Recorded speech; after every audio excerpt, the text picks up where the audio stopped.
All right, guys, out here in my sweaty garage.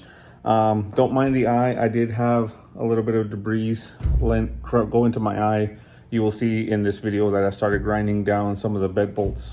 I just wanted to give you guys a quick update on what is going to be coming up on these next few videos and what you can expect, because my plan was, since now that I do have it running, I was planning to drive it for the next 2 months, and then at the end of October, around my birthday, I was going to end up going ahead and tearing it completely down to the bare frame and essentially start the modifications and I guess restoring it, if you could say, if you want to say.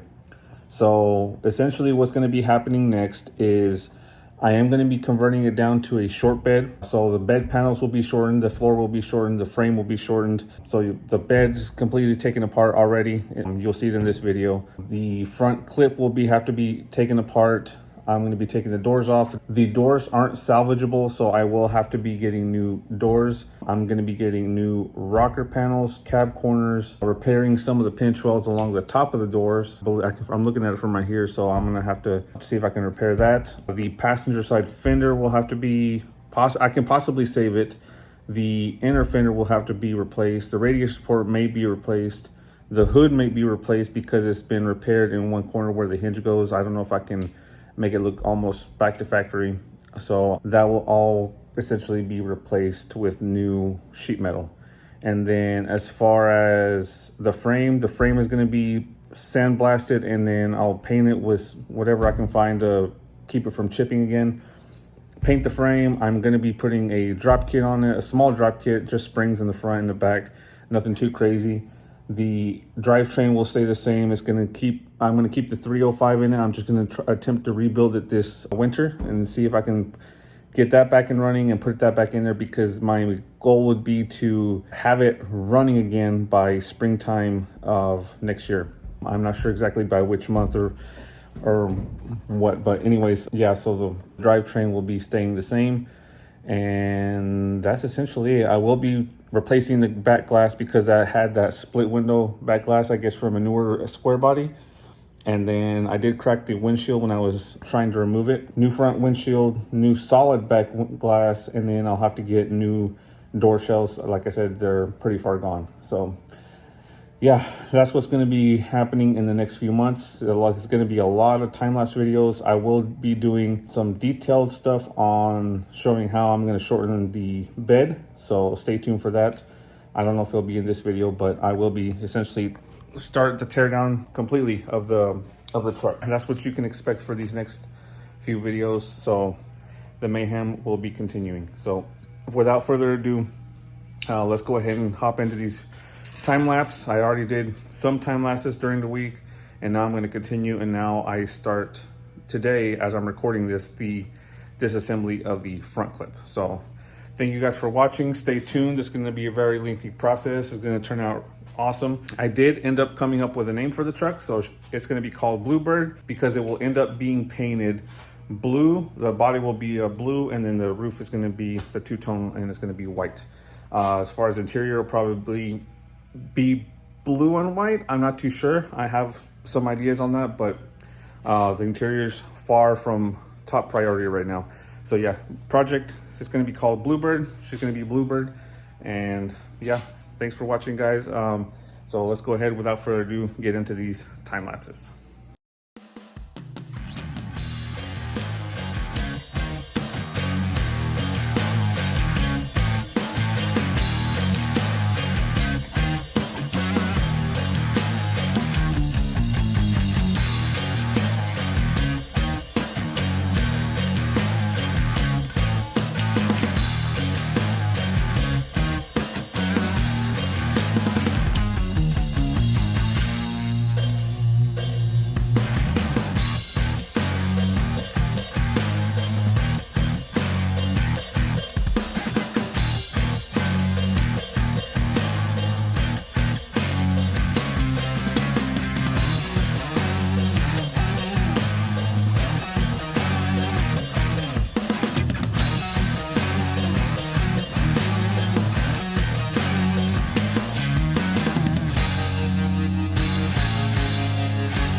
So I'm getting ready to take these bed panels off so we can shorten them, but these bolts are pretty rusted from underneath, and as soon as I start loosening them, these heads just start turning. So I am actually just going to end up getting new hardware anyways. So I'm just going to take my belt sander here and just take a grinder to it, grind the heads of it off, make it a whole lot easier on myself than trying to take these all out from underneath.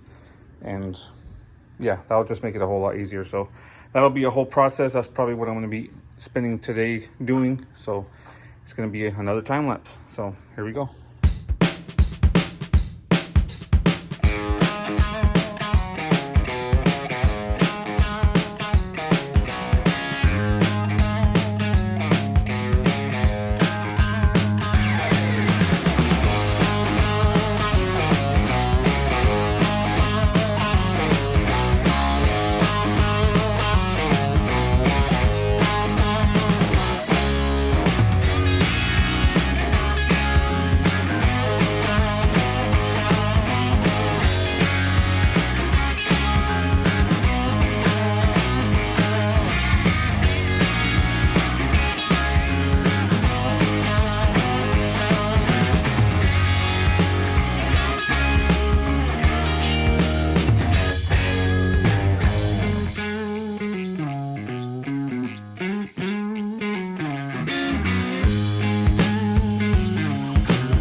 Savior. So before we take the battery out and turn this thing off essentially for the next few months, you're gonna do the last start until we go to put it back together. Okay? This is gonna be the last start with the 305. And this is what, today is August 5th? Yeah. August 5th? Okay. I'm gonna let you turn it on. Go inside. So you're gonna sit in the truck right here. You're gonna start it. Okay. Push the gas pedal 2 times. No, that's the brake. Push the gas pedal. See the one over there? The tiny one? No, the tiny one over there. You see it? Yeah. Push that down 2 times. Okay. Now come over here. Turn this one on. Open it and then go. And then turn it on. Up. Yep. Turn this one on. Up. And then hold this one down for 2 seconds. Hold it. And then hold it down for 2 seconds until the truck turns on, and then let it go. Hold it with 2 hands. 2 hands. Yep. There you go.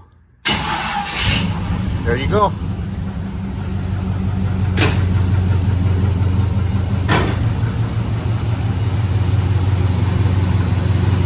So this is proof that it runs. If it doesn't run when we put it back together, we're fired.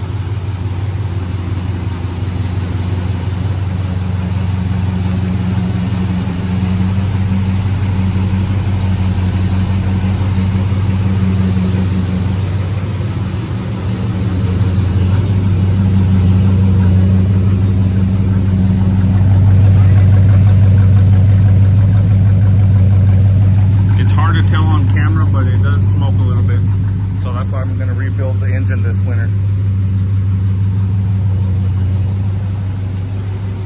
We good? Okay. Turn the first one off. Yep, that one. Then turn the second one on. And that's it. Good job.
All right, now we got the whole front clip and the doors off. And with all of this off, you can tell a whole lot easier the amount of rust that we have on this radiator support. That battery tray is pretty far gone. This rocker is pretty far gone, so I'm going to replace that. This up here's got a little bit of rust. Hopefully I can save that along that pinch weld, and in that corner doesn't look too bad. Actually, you know what? Oh, that's not good. Got some rust in that inner roof. Well, yeah, so that's unfortunate. We do have some rust on that inner roof, so I'm gonna have to do something about that. See, in here's not too terrible, but I'm sure we'll find some more surprises once we dig a little deeper. But it's weird that that inside part is all rusted out, unless they already did a roof on it. But that outside, the top of it, it's actually in not too bad of a shape. I'm assuming maybe because there's seal gone from that corner, maybe it seeped in. Who knows? There I go knocking down the doors. So I left the dirt in this one. You can see this is why a lot of these trucks are rust, because they accumulate dirt, and the dirt gets moisture in it, ends up rusting these out. You can see the passenger side one, it's a lot worse. And then I really can't show you the doors now as I get down in here, but the doors are pretty far gone. I don't think those are salvageable. Here's the passenger side inner wheel well. The driver's side one is actually not too bad of a shape, but it looks like it's been mangled before. These are pretty cheap. I think they're like 40 bucks, 40, 50 bucks each, brand new or remanufactured. So we might get new inner fenders. And that's about it. I mean, it's not too terrible. This rocker, same thing. Just really you need to replace it because of that pinch weld. And then inner cab, not too bad. This floor's got a little bit of surface rust. Nothing too terrible. So the mayhem continues. I got a lot of stuff to take out on this dash. Pull the seat back out. Pull the seat back out of the column, and then we'll start pulling the radiator and pull the cab off. I'll leave the engine till later. That way we have more access once we get the cab off. I'm gonna borrow a cab dolly from one of my coworkers, and we'll put the cab on that, that way we can roll it around. I gotta move some of this stuff out of here so we have more room to work with. Some of these panels that are not salvageable, that I'm not planning to use, I'll probably throw outside for now. I'm not gonna throw it away just yet, just in case. Obviously the bedsides we're keeping, but they are pretty pitted. So once I sandblast these, we'll see if they're not too bad. And here you go, see the passenger side door. This one is pretty bad. And here's a little closer look at the passenger side fender. So definitely need to replace this one, because they sell, I believe, just the patch panels to repair the back of it. I don't believe they sell this front piece. I'll have to double check and look into that, but pretty sure. And see, this cab corner is starting to get pitted, so I might just go ahead and throw a new cab corner on there. A little bit of sheet metal work, but not too bad. I did have, unfortunately, one freaking bolt that busted on me right there on the hinge. The one bolt that snapped on me. Let's see, and then this pinch weld, hopefully that's not too far gone. We'll try to save that. And yeah, that's about it. And so once a good look over before we continue from here on out. So I think that's gonna cut it for possibly this video and possibly for today. I'm gonna start moving some of this stuff out of here getting ready for tomorrow to continue the madness. So that'll be it for this video. Thanks for watching, guys, and I'll see you guys on the next one.